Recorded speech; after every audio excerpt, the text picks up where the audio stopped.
మిత్రులందరికీ నమస్కారం. తొందరలో మన గ్రామాల్లోకి ఎంపీటీసీ, జెడ్పీటీసీ అని ఎలక్షన్స్ వస్తున్నాయి కాబట్టి వాటి వల్ల వాళ్ళు లాభార్జన పొంది, నాయకులు లాభార్జన పొంది మనను కొట్లాటలు పెట్టి మనకు చిచ్చులు పెట్టే ప్రయత్నాలు చేస్తారు కాబట్టి ఊర్లో ఉన్న గ్రామస్తులందరూ ఏకంగా ఉండి మీరెవరికి ఓటేస్తారనేది మీ ఇష్టం గానీ, మీరు కొట్లాడి పోలీస్ స్టేషన్‌లకు పోయి మీ లైఫ్‌లను, మీ జీవితాలను, మీ ఫ్యామిలీ వాళ్ళని సఫర్ చేస్తే ఎలాంటి ప్రయోజనం ఉండదు. రాజకీయ నాయకులు రెచ్చగొట్టే విధానంలో చేస్తారు. మనల్ని రెచ్చగొడతారు తప్ప వాళ్ళెన్నడూ వాళ్ళు కొట్లాడుకున్న సందర్భాలు ఎన్నడూ లేవు. కాబట్టి కార్యకర్తలను రెచ్చగొట్టడమే తప్ప నాయకుల పని తప్ప, వాళ్ళు కొట్లాడుకున్న పని ఏముండదు. మైకుల ముందర వాళ్ళు ఒలుకోవడమే తప్ప, మనం టెంప్ట్ అయ్యి నరాలు రక్తం దేగిపోయి మన ఉడుకు రక్తం తుక్లాడి మనం కొట్లాడమే తప్ప, వాళ్ళు ఎన్నడూ కొట్లాడుకున్న సందర్భాలు ఉండవు. రావు కూడా ఇంక ఫ్యూచర్‌లో. కాబట్టి ఖచ్చితంగా అందరికీ విజ్ఞప్తి చేస్తున్నా. మనం చిన్నప్పటి నుంచి కలిసిమెలిసి మనం ఎలా ఉన్నాం మిత్ర సంబంధంతో, అలాగే ఉండి నీకు నచ్చినట్టు కోటేయండి.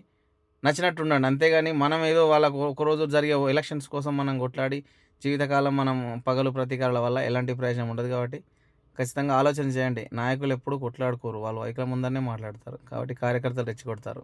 కాబట్టి కార్యకర్తలందరికీ మనం ఏ పార్టీ కార్యకర్తలైనా సరే ఆలోచన చేయండి ఒక్కసారి.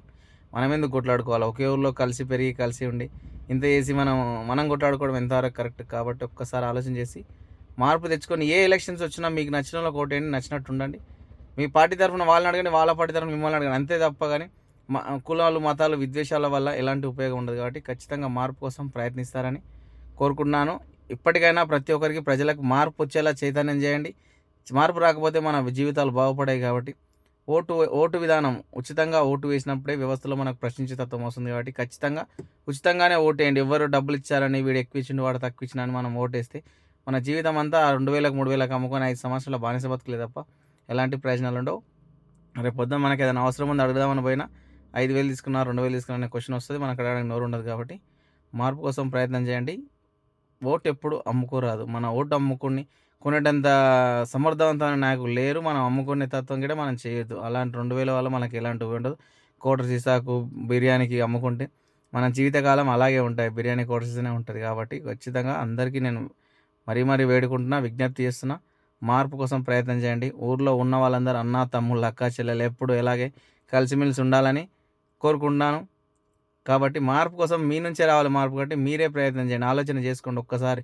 మీ మేధో సంపత్తిని ఉపయోగించి మనం ఏ విధంగా ఉన్నాం, ఎలా ఉండాలి. ఎవని కోసం కొట్లాడి మన జీవితాలను నాశిస్తే ఎలాంటి ప్రయోజనం లేదు కాబట్టి మార్పు వస్తుందని ఆశిస్తున్నాను. Thank you.